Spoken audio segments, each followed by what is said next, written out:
this video. Originally I was aiming to do a PvP one, but when I logged on I realised all my skill points had been reset. I'm guessing that was to do with the Imperial City update that came out not so long ago. So I had a wee bit of a look down each of the powers, or the moves, and realised a lot of them have changed, whether they're using magicka or stamina or giving me AoE effects. So I decided to do a little bit different. I'm still sticking with a magicka based nightblade, I'm not changing that because it's fun and I'm enjoying it. However, I have used, and I am using a couple of different moves, including for my second weapon I'm actually going with the bow. Now, the bow is a stamina based weapon, so ideally it's maybe not the best weapon to go being magicka based, but normally when I'm in battles and I am running out of that little bit of magicka, which isn't often, I have a lot of stamina, so it'll be good just to stamina dub basically. And I've only got one bow move placed on my loadout, so you'll see that when I show you. As you can see, primarily magicka here, with a little bit in stamina and 5 in health. Nothing major. I could probably get rid of that health. Running endgame content, 5 health isn't going to make a huge difference when you've got a great healer in your group. Now, ideally, you're looking to aim for 20,000 health, with a buff, obviously. Because when you get to endgame raids, hits are going to be a little bit exceeding that, or at least very close to 20,000, so you don't want to be one shot. But I'll speak about that later. That's all to do with your gear and how you spend your points. So back to what I was saying. Okay, so your main thing, unless you're a healer, which you're going to be magicka based usually, and unless you're a tank, in which case you're going to spec a lot into health, you are, say, a DPS. You need to choose whether you're going to be a magicka DPS or a stamina DPS. I'm pretty sure there are some hybrids out there, and it might work for them, as long as that they make sure that on their loadout they have exactly half and half moves, half magicka, half stamina, so that they're not using all magicka and running out of resources by the end of the battle. But that's not my setup, so my setup is primarily magicka, okay? So what I'm going to do is I'm just going to look straight into my actual moves that I've got. I'll talk about gear at the end of this. Okay, so the first move I'm actually using is Inner Light, and it's actually from the Mage skill line. As you can see, this is actually a morph, so I can't believe remember what the morph's called, but I chose Inner Light because it's better for me myself. As you can see, whenever you see that orb circling around you and the blue eyes make it look pretty cool, that means it's active. So as long as you've got that up, you don't need to toggle it. What I will say is though, when you do switch out of it, I believe it comes off. I'm not 100% sure, I can test that out later. Now what's great about Mage Light for magicka based characters, especially if you're using spells, is the spell critical bonus that you get whenever you activate it. It's insane, and it's really good. So if you're going to be going a magicka based spellcaster, you want this on all the time. It also gives you a 5% max magicka increase when it's toggled, so it's a win-win.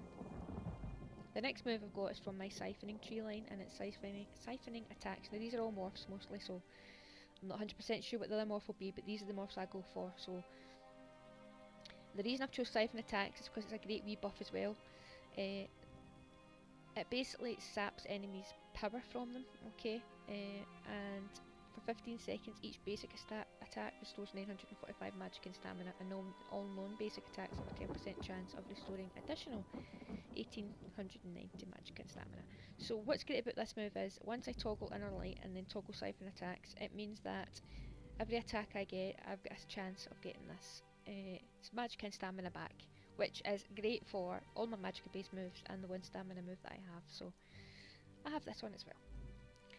Sap Essence. This is a move that I've recently just started allocating onto my skill tree, and this is because with the update it's actually gave me more benefit to use now than it did before.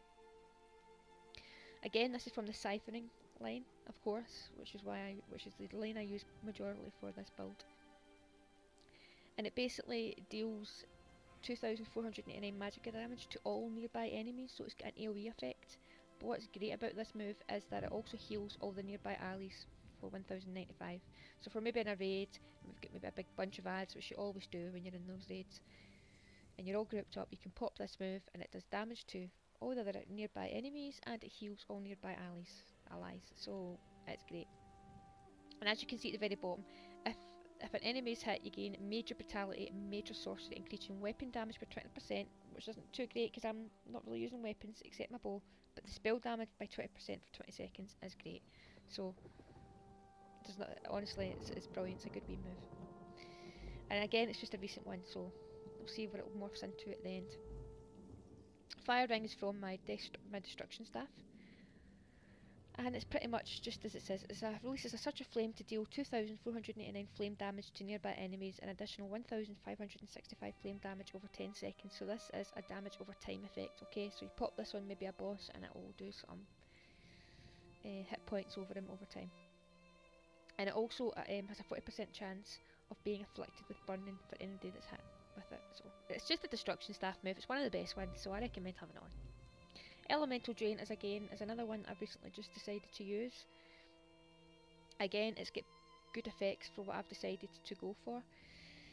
Basically, it sends the elements, and again, let me just add, it is actually from the destruction staff, and it depends on whether you're going to be fire staff, shock staff, or cold staff, depending on which effect it does. Okay, as it tells you down there. For me, I'm flame, and it does 291 magicka to attacker while it's active. So. And also whatever it does at the above, so you're getting an instant hit plus you're getting a damage over time effect as well, so you can't complain. Soul Tether is going to be my ultimate, and again I'm not 100% sure, I think it's in the, must be in the siphoning tree again, yes it is. That's in the siphoning tree, and again that's my ultimate. And as you can see, it ravages nearby enemies' souls with a night wound, dealing 6,034 magicka damage and stunning them for 4.5 seconds. Affected enemies are also tethered, siphoning 1,038 health to you every 1 second. So it does 6,034 damage as well as giving me 1,038 health to me every second while I'm nearby. So it's not something you want to do at range, you want to try and get in close and hit this. Now, the more enemies the better, because you get this for every enemy you do. Can't get wrong. It also puts down a soul leech so that any of my allies can activate it and steal 5,430 health. So it's good for maybe a tank that needs one of these things. Now this is my main bow, okay? So as you can see, I will pop in a light, siphon attacks, sap essence, fire ring, elemental drain, and then I'll go back to firing a couple of times as well as a couple small attacks with my weapon. And then if they're not dead, then I'll usually switch to my bow. And again, on my bow, to be honest, I really just use the second weapon to allow me to get more of my siphoning and assassination attacks on. I do have one bow move, and that's acid spray, and that's just a stamina dump. So if I'm really struggling for magicka, which isn't often, I'll pop this and I'll just get rid of some stamina. And as long as I've got those other abilities active that are giving me stamina over time, it shouldn't be an issue. So the first move I've got is Relentless Focus, and that's building up a momentum for 20 seconds. So basically, while this is active, as long as I hit with 4 light or heavy attacks, it basically turns it into a spectral bow, and it does 7,267 magic damage. It's pretty insane. So ideally you want to activate this just before you're planning on just using light attacks. So I don't usually activate it straight away. What I'll do is I'll activate my refreshing path. Now this is a slight change from my last loadout because I used the other morph and I can't remember what it was. But this one basically does the same thing, however it also heals allies who are in the path as well. So again, it's great for endgame content and just to give that healer a little bit of extra help when possible. And sometimes I may be at the back away from the group and I can just pop this just to give myself a little bit of heal. And it also gets any enemies that step in this path will get damage over time, so it's a win-win. Debility is another new move I've decided to go for, and again it's sapping an enemy's agility. Now it doesn't look too great if you read it. It just saps their agility and bolsters my own, so it reduces their speed by 40% and basically increases my movement speed by 40%, which is handy if I'm trying to roll and dodge out of things. But what made me decide to get this move is what's further down. The affected enemy also takes 6,675 magicka damage over 8 seconds, which is pretty good.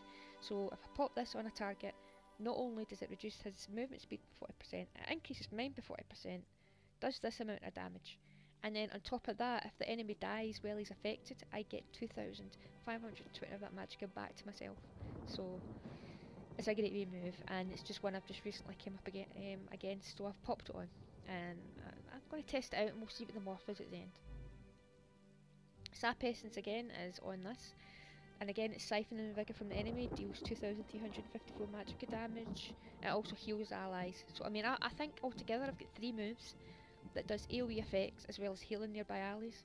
So hopefully, I'm not planning on being a healer. I know a lot of nightblades, or I know some nightblades can actually go healer with these moves, but to me they're not good enough. So they're good as a backup.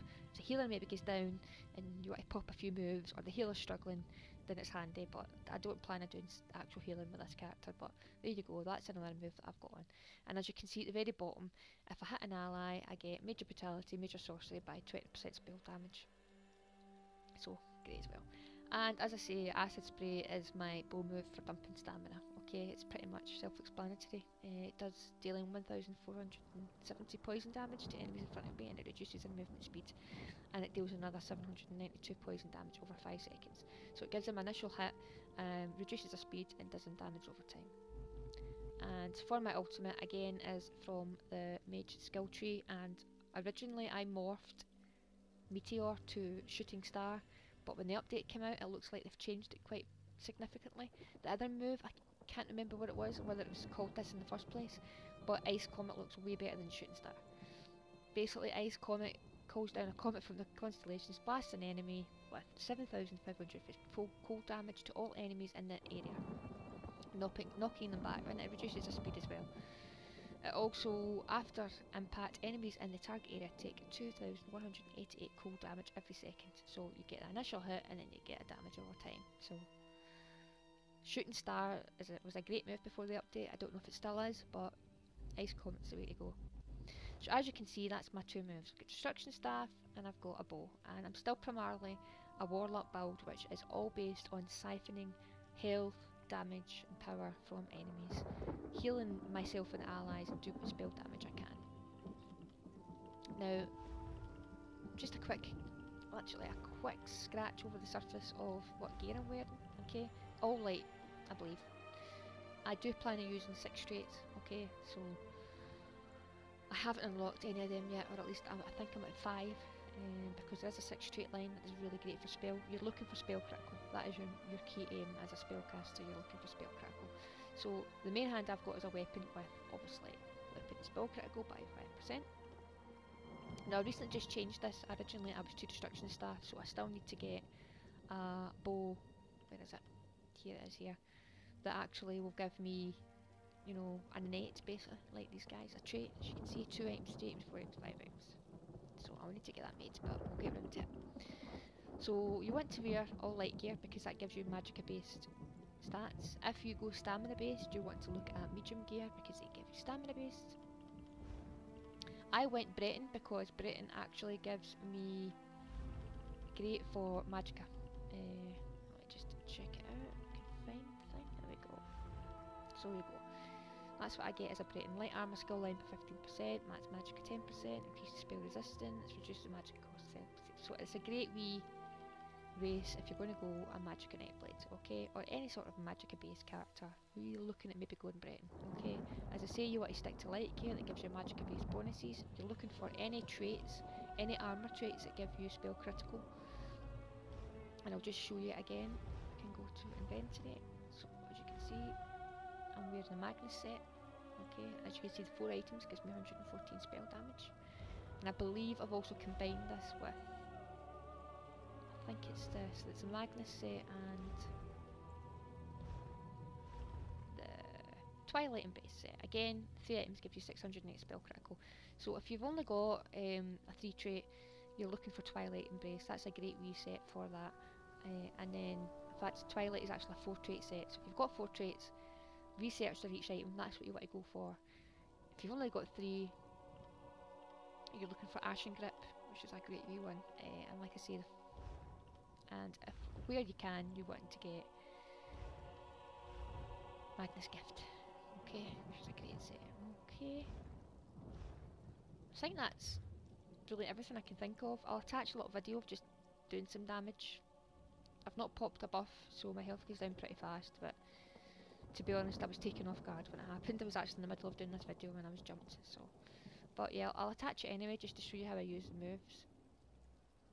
And I'm looking at probably doing just a little bit of a a tip guide for people that are just beginning with Elder Scrolls Online, what to do, what to try. I'm just going to actually pop my main flame, pop this.